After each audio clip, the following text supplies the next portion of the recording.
Bonjour à toutes et à tous. Aujourd'hui, on va parler d'un sujet qui concerne tout le monde. Comment on arrive à comprendre et à interpréter nos rêves.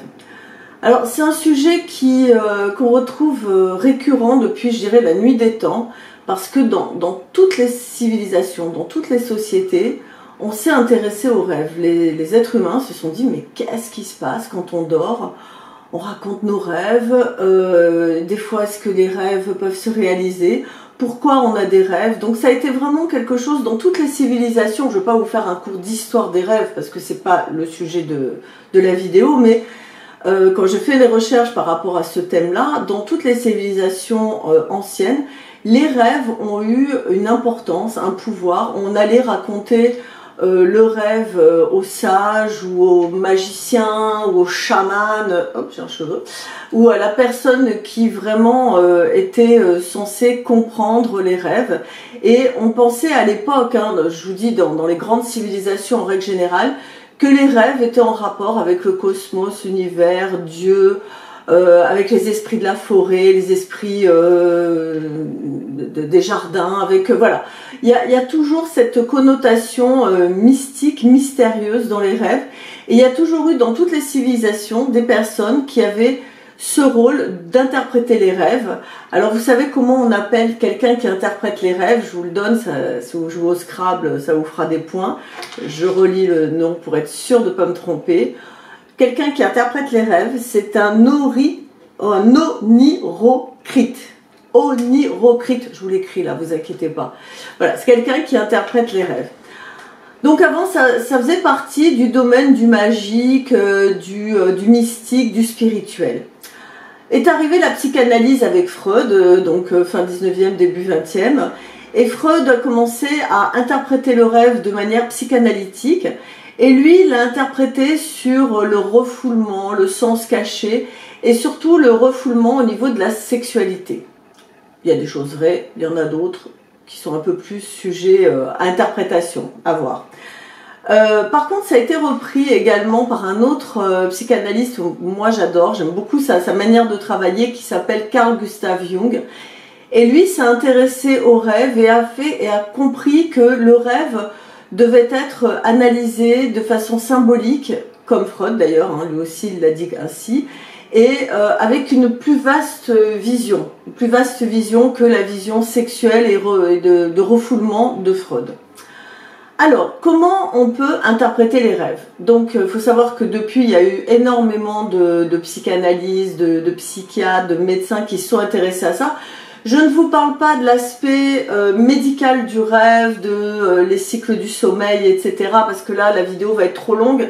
Et moi, j'ai plus envie de parler vraiment de comment on peut interpréter un rêve.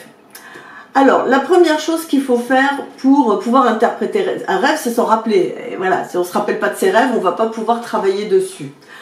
Alors, pourquoi on va chercher à interpréter un rêve, à le comprendre, à l'analyser?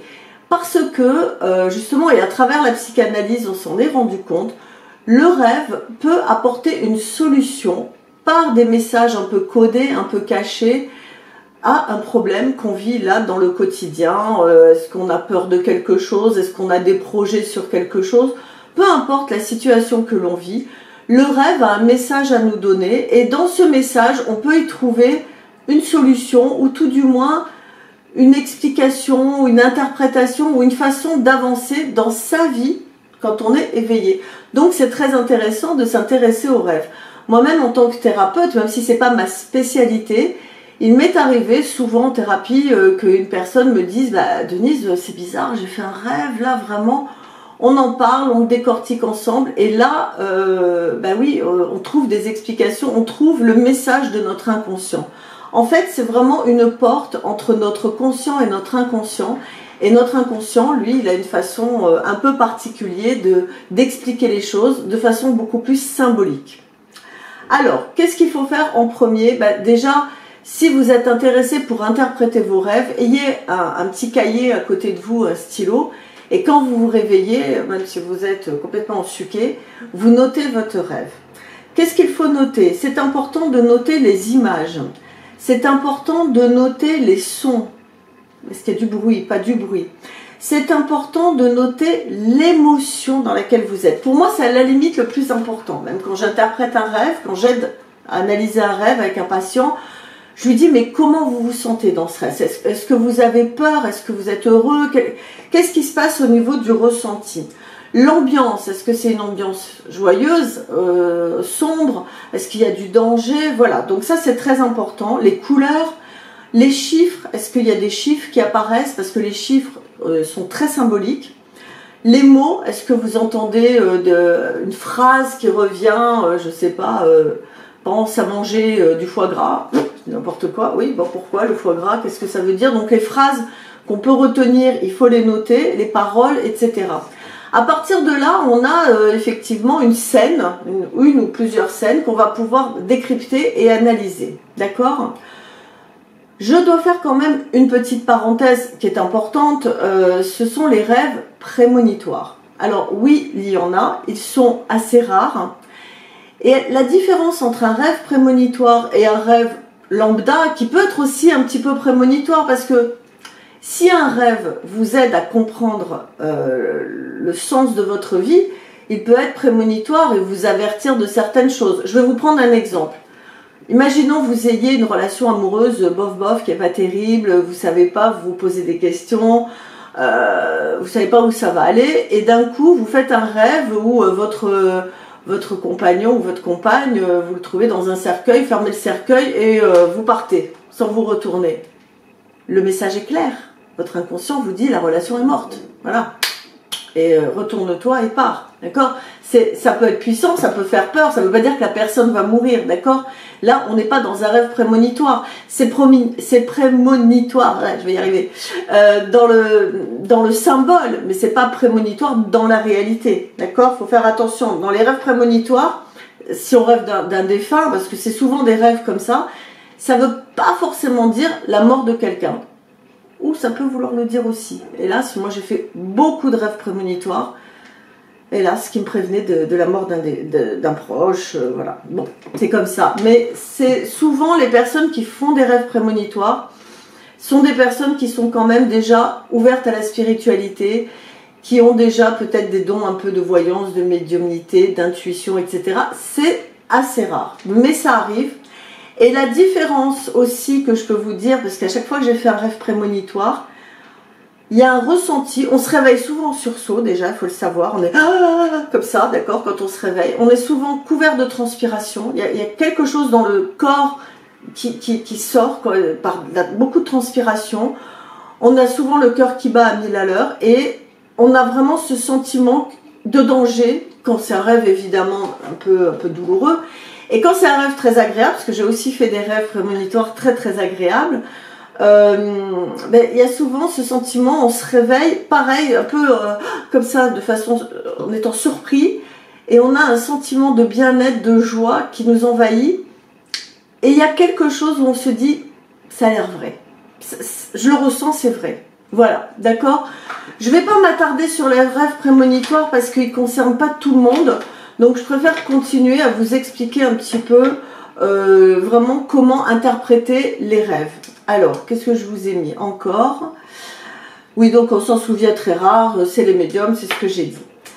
Donc je vais vous donner quelques symboles importants qu'on retrouve de façon récurrente dans les rêves. En sachant que chaque rêveur a sa propre symbolique à l'intérieur de soi, et qu'on ne peut pas faire une généralité par rapport à un rêve. Il faut prendre le temps de le décortiquer, de l'analyser, de le comprendre.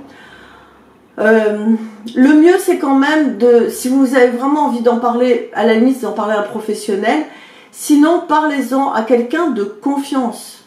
N'en parlez pas à votre collègue de travail ou quelqu'un que vous connaissez comme ça. S'il y a des choses un petit peu sensibles, hein, le rêve des fois lève des tabous, voilà, on peut faire des rêves sexuels, on peut faire des rêves de meurtre, on peut faire des choses un peu particulières, donc ne donnez pas le bâton pour vous faire battre, donc c'est quelque chose d'intime, de précieux, n'en parlez pas à n'importe qui, ok? Alors, je vais vous donner quelques symboles qui sont assez simples à comprendre et qui vous permettront peut-être d'analyser, de comprendre un peu mieux votre rêve. Alors déjà, il y a les éléments. Les éléments, c'est quoi? C'est l'eau, le feu, la terre et l'air. Quand on rêve d'eau, alors il y a toujours la version positive et négative, évidemment. Quand on rêve d'eau, si on rêve qu'on se baigne, qu'on est bien dans l'eau, qu'on est heureux, qu'on se sent détendu, ça veut dire que nos émotions sont assez équilibrées. L'eau est en rapport avec l'émotionnel, le monde émotionnel. Donc ça veut dire qu'on vit des émotions qui sont plutôt sympas, agréables. Inversement, si on rêve d'eau, où on est embarqué dans une tempête, où on se noie, vous voyez, tout ce genre de rêve-là, c'est qu'on est perturbé au niveau émotionnel, à voir à quoi ça correspond dans votre vie. Le feu, ben là c'est pareil, si on rêve qu'on voit un beau feu dans une cheminée, c'est que tout ce qui est lié au sentiment amoureux, voire la passion amoureuse, c'est quelque chose qu'entre guillemets on maîtrise et qui est harmonieux, qui est agréable, qui fait du bien, qui réchauffe la personne. Si je rêve que ma maison est en feu, que je suis en feu, qu'il y a le feu de partout, ça veut dire que je vis peut-être une passion dévorante, limite toxique, qui me brûle, qui brûle tout autour de moi. Donc, essayez de contrebalancer ça, de voir un peu le message du rêve. Si on rêve de la terre qui est trop boueuse et qu'on s'enfonce dedans, c'est qu'on est trop terre à terre, on s'enfonce trop dans une matérialité et qu'on n'est peut-être pas assez connecté à notre intuition, à notre mental. Inversement, si la terre est trop sèche, trop désertique, c'est que on traverse peut-être une période un peu la terre, le matériel, c'est la prospérité, d'accord, c'est l'argent. Donc c'est peut-être qu'on est dans une période un peu difficile matériellement. Et si évidemment on est dans une terre fertile, une forêt ou un champ où il y a des belles fleurs, tout est prospère, il y a des arbres, ça veut dire que financièrement, matériellement, on est plutôt sécurisé, rassuré. Ok, vous voyez, c'est vite fait comme ça. L'air, ben l'air ça correspond à notre mental, à notre réflexion, à notre analyse, à notre raison. S'il y a une petite brise légère qui est agréable, qui rafraîchit, ça veut dire qu'on a les idées claires, que c'est frais, ok. Par contre, si on est dans la bourrasque, dans la tempête, etc., ben, ça signifie peut-être qu'on est emporté par des pensées qui sont un peu trop récurrentes, un peu violentes. Attention à une certaine folie intérieure. Alors, je dis pas folie avec un grand F, mais on n'arrive plus à raisonner, à être bien carré dans sa tête. Voilà. Il y a les chiffres aussi. Les chiffres qui vont apparaître sont très importants. Le 1, l'unité, le 2, la dualité, le couple, le 3, la trinité, création, le 4, la stabilité, etc., etc. Je ne vais pas vous faire tous les chiffres. Regardez sur les dictionnaires des symboles, symboliques des chiffres, vous comprendrez un petit peu. Mais s'il y a des chiffres qui apparaissent de façon importante dans vos rêves, notez-le, ça a une signification. Alors, après, il y a les animaux. Alors, les animaux, il faut aussi voir que tous les animaux se rapportent à l'affectif, à l'instinct, à la nature qui est en nous, d'accord? Ou à l'extérieur de nous. Il y a deux façons de voir les animaux. Soit ils nous protègent, soit ils nous agressent. Ou alors ils s'en fichent. Donc, dans ce cas-là, bon, ben, voilà, c'est moins important. S'ils nous protègent, que ce soit un petit chat, un chien, je sais pas, un cheval, voilà, un animal, même un tigre qui est, on se dit, oh, je l'ai apprivoisé, il est gentil. D'abord, ça veut dire qu'on a un bon ressenti, on est bien en phase avec nos instincts, dont nos instincts sexuels. Et ça veut dire qu'on n'est pas à se sentir agressé par les gens, d'accord, ou par certaines personnes. Inversement, si un animal devient agressif, un chien qui nous aboie dessus, qui veut nous mordre, un chat qui veut nous griffer, un cheval qui nous rue dessus, enfin peu importe, ça veut dire qu'il y a quelqu'un dans notre environnement, soit qui nous fait peur, soit qui est agressif, à voir qui... Laissez fonctionner votre imaginaire. Si vous avez eu un rêve où, je sais pas, un chien vous essaye de vous mordre, vous dire qui dans ma vie autour de moi j'ai un peu peur, que je sois un peu agressif. Vous verrez que ça viendra vite, d'accord? Donc ça, il y a les animaux. Après, il y a le fait de courir. On court souvent dans les rêves. Il y a deux façons de courir. Parfois, alors ça je sais quand on en parle, c'est horrible ce sentiment, on a envie de courir et vous savez, vous avez les pieds, ils décollent pas, on n'arrive pas, ça c'est horrible. Moi je l'ai déjà fait, je sais qu'autour de moi il y a plein de gens qui ont fait ce genre de rêve. Mettez-moi en commentaire hein, d'ailleurs si vous avez fait ce genre de rêve. Et c'est hyper désagréable, ben, c'est un peu justement, quand on court, c'est qu'on a envie d'avancer, de bouger, d'être dynamique, d'avancer dans sa vie. eh ben, il y a des choses qui nous retiennent. Est-ce que c'est la peur? Est-ce qu'on n'a pas fini certaines choses? Donc à voir qu'est-ce qui nous bloque, qu'est-ce qui nous empêche d'avancer et de courir. Inversement, si on voit qu'on court, qu'on est léger et qu'on n'a pas peur, hein, parce que si on court et qu'on a quelqu'un derrière avec un couteau qui veut nous tuer, c'est pas la même chose, d'accord? Qu'est-ce que je fuis dans ce cas-là? Mais si on court avec légèreté, qu'on est heureux, ben c'est qu'on court vers sa vie, qu'on est dans une énergie positive. Ok? Après, qu'est-ce que j'ai mis? Je vous en ai fait quelques-uns quand même, hein, j'ai bossé là. Ah oui, inversement, si on est assis figé, ça a pareil, deux sens. Si vous êtes assis et que c'est un choix, vous vous sentez bien, que vous êtes en train d'observer quelque chose, c'est que vous êtes à une période de votre vie, vous avez le temps, enfin vous n'avez pas le temps, vous avez besoin de prendre le temps de faire une pause, de réfléchir, d'analyser, que se passe-t-il dans ma vie?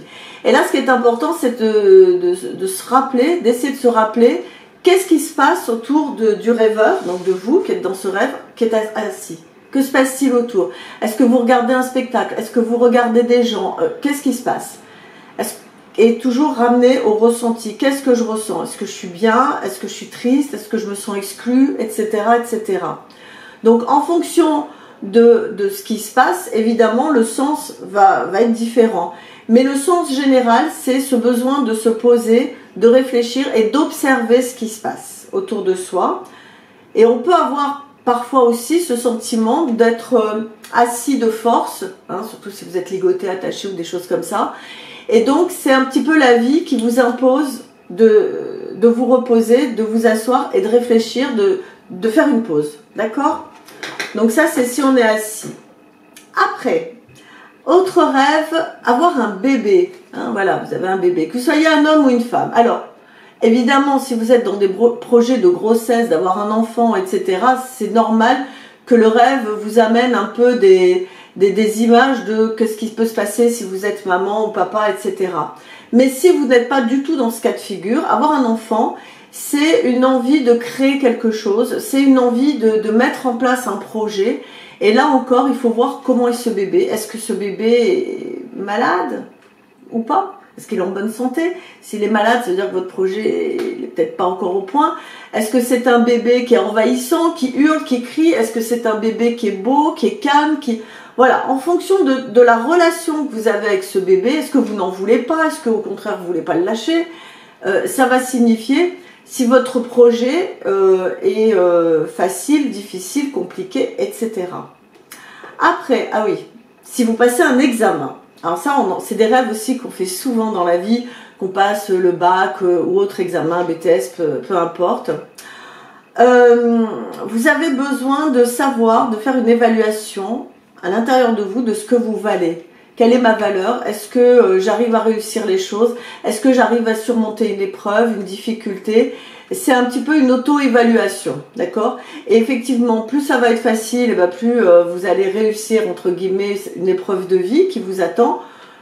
Plus c'est compliqué, plus c'est bloqué, plus c'est ralenti, ben plus c'est difficile pour vous pour passer une étape de vie, un projet aussi ou autre chose.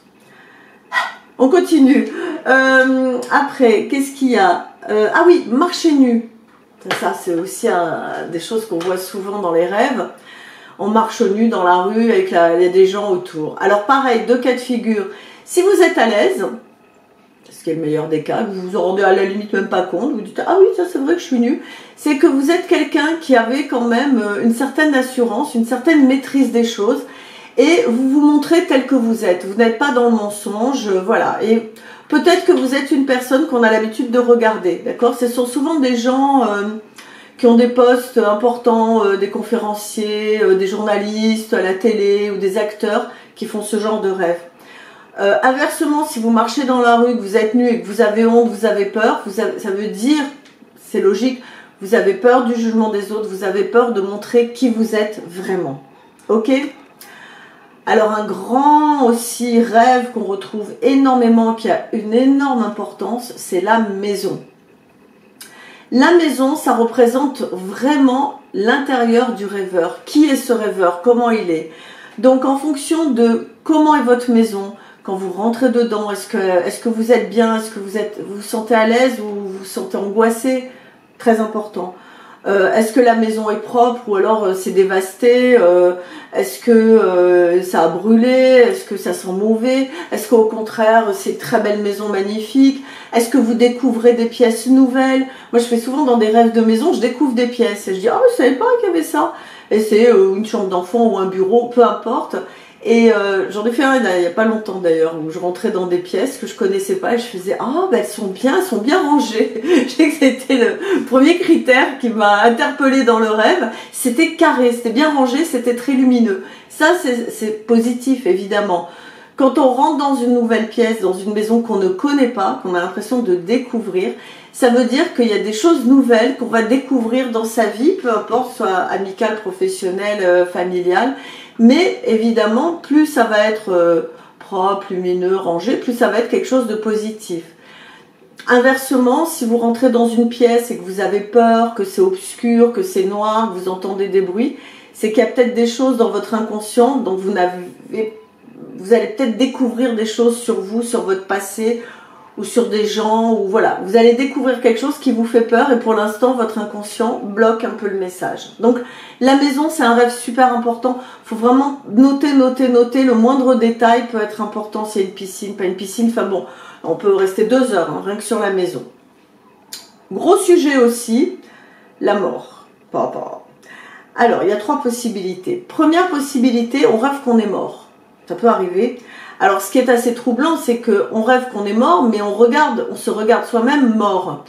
C'est souvent, ça peut paraître paradoxal, un peu un rêve de surpuissance, de se dire, finalement, je suis peut-être quelqu'un d'immortel, d'accord? C'est un peu un ego qui peut être gonflé, et c'est un besoin aussi de voir une situation, de décoller de la situation. Ça peut arriver quand on vit une situation qui est compliquée, on se dit oh là là j'en ai marre, je voudrais disparaître, je voudrais m'échapper de cette histoire, de ce que je vis. Votre inconscient, il vous donne entre guillemets la solution, il vous dit bah ok bah t'es mort, qu'est-ce qui se passe? Et là vous qui êtes vivant en regardant vous qui êtes mort, hein, puisque dans le rêve vous êtes conscient que vous êtes mort, donc ça veut dire que vous êtes vivant. Ça vous permet d'être dans une puissance de voir ce qui se passe. Donc c'est très intéressant aussi comme rêve. Deuxième cas, vous rêvez qu'un être cher, un enfant, un parent, un ami, un conjoint, une conjointe, décède, est mort. Donc vous êtes très triste, etc. Encore une fois, ça ne veut pas dire que c'est un rêve prémonitoire, hein, d'accord? C'est juste parce que vous avez besoin de changer quelque chose dans la relation. Par exemple, on peut rêver que son enfant est mort et comme par hasard, il va avoir 18 ou 20 ans, il va quitter la maison. Domicile familial, il va prendre un appartement, voilà. Là, ça signifie qu'il y a quelque chose, effectivement. La mort, c'est la transformation, d'accord? Donc, effectivement, pour vous, il y a comme une sorte de mort symbolique, d'accord? Donc, c'est pas très important. Enfin, c'est important, oui, mais je veux dire, faut pas dramatiser et avoir peur quand on rêve de la mort de quelqu'un qu'on aime. Pas du tout. C'est qu'on est en train de changer la relation. Moi, quand j'ai eu la naissance de mon petit, mon garçon, pendant peut-être une semaine, je rêvais que ma mère était morte. Tout le temps. Et j'étais hyper angoissée, hyper stressée. Et en fait, après, je m'intéressais déjà à l'analyse des rêves et tout ça avec Jung. Et j'ai compris qu'en fait, c'est que moi, je devenais mère et qu'elle, elle n'était plus que ma mère. Elle avait passé un autre statut, elle était devenue grand-mère. Et que moi, je prenais quelque part sa place, si on veut, mais ce qui est dans l'ordre des choses. Et il y avait une peur peut-être inconsciente de lui voler sa place, etc. Donc il a fallu que plusieurs fois ce rêve se répète pour que je puisse l'accepter, l'intégrer. Donc, et ma mère est toujours vivante et elle se porte bien, merci Seigneur. Donc voilà, il faut pas confondre hein, le symbole de la réalité. Ne croyez pas que c'est un rêve prémonitoire. Troisième cas où on rêve de mort, c'est quand on parle à un défunt. Vous avez perdu un grand-père, une grand-mère, etc. et vous rêvez de lui. Soit c'est parce que y a encore des choses à dire, il y a des choses que vous n'avez pas réglées par rapport à votre défunt, et dans le rêve, ça vous permet de régler les choses. Soit, c'est aussi un autre cas qu'on rencontre souvent, bah vous rencontrez vraiment votre défunt en rêve, d'accord? Et là, bah, le défunt vient vous voir, profite du moment où vous dormez, où vous êtes plus réceptif, pour vous donner un message. Et là, encore une fois, il faut bien noter quel est le message qui est très important, évidemment, de votre défunt. Ok? Allez, on a bientôt fini. Vous voyez, je vous ai donné quand même pas mal de choses. Le fait de perdre ses dents, ça peut être aussi un rêve qui est assez traumatisant. Il y a deux significations. La première, c'est que, pareil, on grandit, puisque quelqu'un qui perd ses dents, sont souvent les enfants, et ils perdent leurs dents pour avoir leurs dents de lait, pour avoir leurs dents principales. Donc ça veut dire il faut grandir, il faut mûrir, il faut évoluer. La deuxième, c'est aussi un sentiment quand on perd ses dents, surtout si on en perd beaucoup, qu'elles giclent, des fois il y a les dents, on a l'impression qu'elles sautent comme ça, ou on a plein les mains, voilà, c'est des rêves comme ça qu'on peut faire. C'est qu'on est en perte d'énergie, on est fatigué, on est déprimé. Il y a quelque chose qui nous épuise et qui prend notre énergie dans notre vie, notre énergie vitale. Parce que les dents, c'est symboliquement, on croque dans la vie. Hein, c'est une façon de croquer, de manger, donc d'être dans la vie. Donc interrogez-vous, qu'est-ce qui se passe dans votre vie? Bien souvent, quand on fait ce genre de rêve, c'est qu'on est épuisé, fatigué, qu'il y a des choses qui sont douloureuses à vivre. Ok? Je terminerai, parce que évidemment, je pourrais vous faire un dictionnaire, hein, d'accord, des rêves, mais là, vraiment, je voulais vous donner quelques symboles importants. Donc le dernier, c'est la voiture. Alors la voiture, c'est vraiment un symbole qui est très important puisque c'est comment je conduis ma vie. Hein. Comment je conduis ma voiture, comment je conduis ma vie. Est-ce que je conduis vite? Est-ce que je conduis lentement? Est-ce que j'ai peur? Est-ce que je sais où je vais? Est-ce que je suis perdue? Est-ce que ma voiture, elle est en panne? Parce que si elle est en panne, c'est aussi symboliquement, pof, je suis arrêtée dans la vie, j'avance plus. Est-ce que quelqu'un d'autre conduit ma voiture? Parce que si c'est quelqu'un d'autre qui conduit ma voiture, ça veut dire que je ne dirige pas ma vie, peut-être que je ne conduis pas assez bien ma vie. Donc c'est très important sur le sens de comment je dirige ma vie, comment je contrôle ma vie, comment c'est moi qui tiens les rênes. Hein. Avant, les gens rêvaient de chevaux, évidemment. Bon, maintenant, c'est plus la voiture. Ok? Voilà, je vous ai un petit peu donné pas mal de symboles. Évidemment, il y en a des tas. Il y aura un livre comme ça à faire sur les rêves. Le plus important, c'est de comprendre que votre inconscient a un message à vous donner. Et ce message, c'est souvent soit une solution, soit un conseil, soit un avertissement sur ce que vous êtes en train de vivre dans votre vie au quotidien. C'est vraiment, le rêve pour moi, c'est vraiment le passage entre l'inconscient et le conscient. Et c'est vraiment à ce moment-là qu'il peut y avoir un dialogue, une communication et une compréhension. Notre inconscient, c'est beaucoup plus de choses sur nous, sur la vie, que notre conscient. Notre conscient, faut pas oublier, c'est comme un iceberg, c'est 10-15%. Notre inconscient, c'est 80%. Dans ces 80%, il y a beaucoup plus de savoir, de connaissances. Et surtout, notre inconscient, il a accès à une vérité que parfois, nous, on ne veut pas voir. Hein. Le déni, non, je ne veux pas voir. Notre inconscient, lui, il voit les choses. Donc, si vous prenez l'habitude d'interpréter vos rêves, je pense que ça va vous aider à comprendre certaines choses dans votre vie et peut-être à mieux diriger votre vie. Puis c'est un exercice qui est sympa à faire, puis on peut le faire en famille, hein. J'ai rêvé de ça, tiens, c'est intéressant. Après, il y a peut-être des rêves qu'on n'a pas envie de parler en famille, bon, on peut le faire avec une amie, mais encore une fois, je vous dis, ce qui est très important, ne parlez pas de vos rêves à des gens que vous ne connaissez pas vraiment. Vaut mieux éviter. D'accord? Bon, en commentaire, donnez-moi un petit peu des rêves que vous avez fait ou des idées de rêves ou peut-être des questions que vous avez. N'hésitez pas, d'accord? Vous savez que ça me fait plaisir. Alors, je pourrais pas interpréter comme ça, si vous me mettez un rêve, vous faire une interprétation sauvage, ce n'est pas possible, d'accord? Il faut avoir la personne en face, avoir les questions à poser.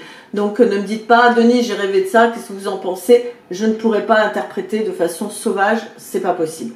Mais par contre, vous pouvez donner, voilà, une idée, et puis chacun pourra y aller de son commentaire, dire, ah, bah, peut-être si vous avez rêvé de fleurs, ça veut dire ça, voilà, pourquoi pas. Ça peut être amusant, mais il faut prendre au deuxième, voire troisième degré. Ok?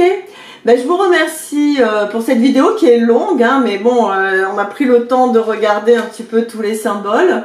Et puis, ben, n'hésitez pas à vous abonner, hein, d'accord, c'est important, et de cliquer sur la petite cloche. Il y a également liker, partager, et puis je vous dis à très vite pour une prochaine vidéo. Je vous embrasse, ciao!